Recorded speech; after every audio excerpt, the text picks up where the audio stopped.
नमस्कार, मैं प्रवीण गौतम और आप देख रहे पब्लिक मीटर। दोस्तों, पश्चिम बंगाल में जब आज पहले चरण का मतदान हो रहा है तो चुनाव आयोग के किस आदेश पर कोर्ट ने रोक लगा दी है, इस पर बात करना बेहद जरूरी है। क्योंकि पश्चिम बंगाल में जो हो रहा है इतिहास में शायद कभी नहीं देखा गया। कभी बंगाल जैसे राज्य में इतनी फोर्स नहीं लगाई गई। तो ऐसे में हाईकोर्ट ने क्या बड़ा आदेश दिया है, चुनाव आयोग को क्या खरी खरी सुनाई है और चुनाव आयोग को उसका दायरा याद दिलाया है हाईकोर्ट ने। कोलकाता हाईकोर्ट में क्या हुआ आगे आपको बताएंगे। पहले अभिषेक बनर्जी, टीएमसी सांसद अभिषेक बनर्जी ने चुनाव आयोग और बीजेपी पर क्या आरोप लगाए हैं वो आपको बताते हैं। अभिषेक बनर्जी ने बीजेपी और चुनाव आयोग पर मनमानी करने का आरोप लगाते हुए क्या कहा।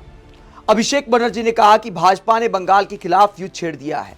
उन्होंने लोकतंत्र के सबसे बड़े उत्सव को एक सैन्य कब्जे में बदल दिया है।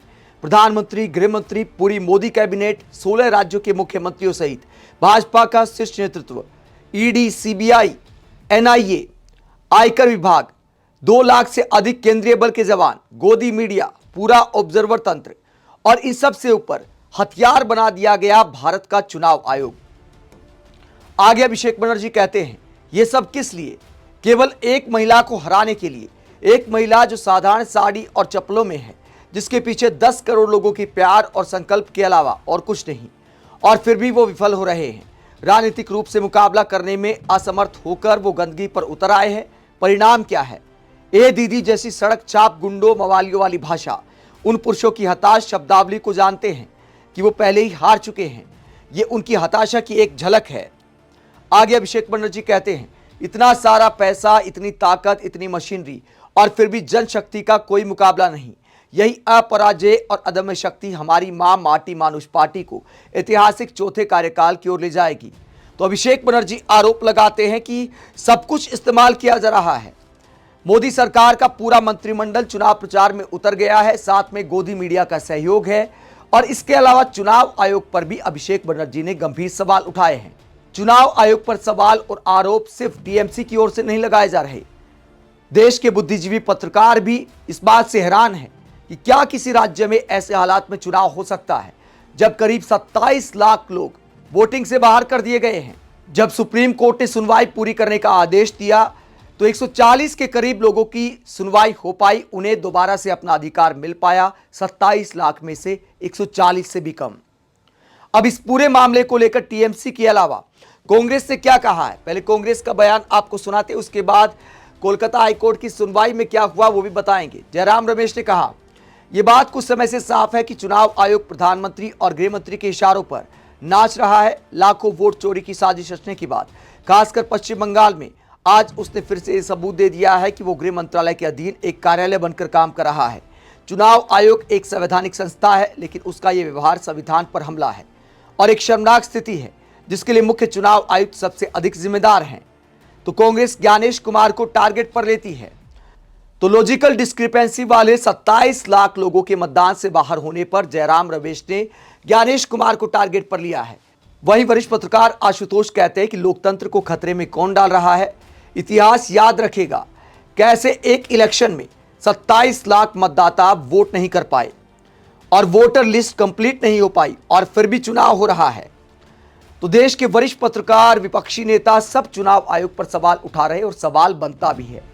27 लाख में से मान लीजिए 27,000 भी योग्य मतदाता है, तो क्या उनको उनके मूल अधिकार से वंचित किया जा सकता है? बाप का वोट कट गया, कहीं पर बेटा वोट दे रहा है, कहीं पर बेटे का वोट कट गया, बाप वोट दे रहा है, कहीं एक भाई का वोट कट गया, दूसरे का बना हुआ है। ये मीडिया के कैमरों के सामने सच सामने आया है। वही मीडिया एंकर जो बीजेपी का गुणगान करते हैं, जब जनता उन्हें अपना दर्द बताती है तो उनके पास बोलने को कोई शब्द नहीं होते। क्या उनकी आवाज को टीवी डिबेट में नहीं उठाना चाहिए? क्या कोई टीवी चैनल पश्चिम बंगाल चुनाव को लेकर यह सवाल पूछ रहा है? वहीं कोलकाता हाईकोर्ट ने एक और मामले को लेकर चुनाव आयोग को कड़ी फटकार लगाई है। जब यह खबर सामने आई कि चुनाव आयोग ने करीब 800 लोगों की लिस्ट बनाई है जिन्हें ट्रबल मेकर यानी गड़बड़ी पैदा करने वाला मानकर उनकी धरपकड़ शुरू कर दी गई। टीएमसी ने आरोप लगाया कि गिरफ्तारियां की जा रही हैं, 800 लोगों की सूची बनाई गई है। तो उसके बाद कोलकाता हाईकोर्ट में याचिका पहुंचती है और कोलकाता हाईकोर्ट ने चुनाव आयोग के इस आदेश को गलत बताते हुए इस पर रोक लगा दी है क्या हुआ कोलकाता हाईकोर्ट की सुनवाई में, पूरी कहानी आपको बताते हैं, जो अपने आप में चुनाव आयोग को शर्मसार करने वाली है। कोलकाता हाईकोर्ट में याचिका पर सुनवाई करते हुए क्या होता है। कोलकाता हाईकोर्ट के चीफ जस्टिस सुजोय पॉल की अध्यक्षता में खंडपीठ ने सुनवाई की। चीफ जस्टिस सुजोय पॉल की अध्यक्षता वाली खंडपीठ ये सुनवाई एक जनहित याचिका पर कर रही थी, जिसमें आरोप लगाया गया है कि चुनाव आयोग ने गुप्त रूप से एक सूची तैयार की है, जिसके आधार पर सत्तारूढ़ तृणमूल कांग्रेस के कार्यकर्ताओं को गिरफ्तार किया जा सकता है। याचिका में क्या आरोप लगाए गए हैं? याचिका अधिवक्ता मोहम्मद दानिश फारूकी द्वारा की गई है, जिसमें कहा गया कि कथित सूची में मुख्य रूप से टीएमसी से जुड़े कार्यकर्ता, पदाधिकारी और जनप्रतिनिधि शामिल हैं। याचिका में कहा गया है कि बिना किसी ठोस आपराधिक मामले या कानूनी आधार के गिरफ्तारी करना व्यक्तिगत स्वतंत्रता और लोकतांत्रिक प्रक्रिया पर सीधा हमला होगा। वहीं कोर्ट ने इस मामले पर टिप्पणी की और अदालत ने पूछा, यदि कोई अपराध है तो उसके लिए पहले से कानून और पुलिस मौजूद है, ऐसे में अलग से ट्रबल मेकर सूची बनाकर गिरफ्तारी का निर्देश क्यों? ये चुनाव आयोग से सवाल पूछा गया। चुनाव आयोग ने इसके बाद क्या जवाब दिया है, जब कोर्ट ने खरी खरी सुनाई और साफ शब्दों में पूछा कि आपको अधिकार किसने दिया? अगर कोई अपराधी है तो कानून उसके खिलाफ कार्रवाई करता है, आप अलग से किसी को सूची बनाकर बदनाम कैसे कर सकते हैं? चुनाव आयोग ने इस पर क्या कहा? चुनाव आयोग की ओर से सीनियर एडवोकेट दामाद शेषाद्री नायडू ने कहा कि आपात परिस्थितियों में ऐसे कदम उठाना जरूरी था। यह संविधान के अनुच्छेद 162 के तहत संभव है। जानकारी संवेदनशील है, इसलिए सार्वजनिक नहीं की जा सकती। उन्होंने कहा कि ऐसे निर्देश प्रशासन को सतर्क करने और चुनाव प्रक्रिया में हस्तक्षेप रोकने के लिए दिए जाते हैं। तो चुनाव आयोग की तरफ से कहा गया कि संवेदनशील जानकारी है, इसलिए सार्वजनिक तो नहीं कर सकते, लेकिन ऐसा अधिकार है। याचिकाकर्ता की ओर से वरिष्ठ वकील कल्याण बनर्जी ने कहा, चुनाव आयोग के पास गिरफ्तारी का अधिकार नहीं है, ये अधिकार केवल पुलिस और मजिस्ट्रेट के पास है। ट्रबल मेकर जैसा कोई शब्द कानून में नहीं है। उन्होंने इसे व्यक्तिगत स्वतंत्रता पर हमला और शक्ति का दुरुपयोग बताया। वहीं पश्चिम बंगाल सरकार की तरफ से इस पर क्या कहा गया? पश्चिम बंगाल सरकार की ओर से एडवोकेट जनरल किशोर दत्ता ने भी याचिकाकर्ता का समर्थन किया। उन्होंने कहा कि ट्रबल मेकर शब्द किसी भी कानून में नहीं है। कानून व्यवस्था राज्य का विषय है।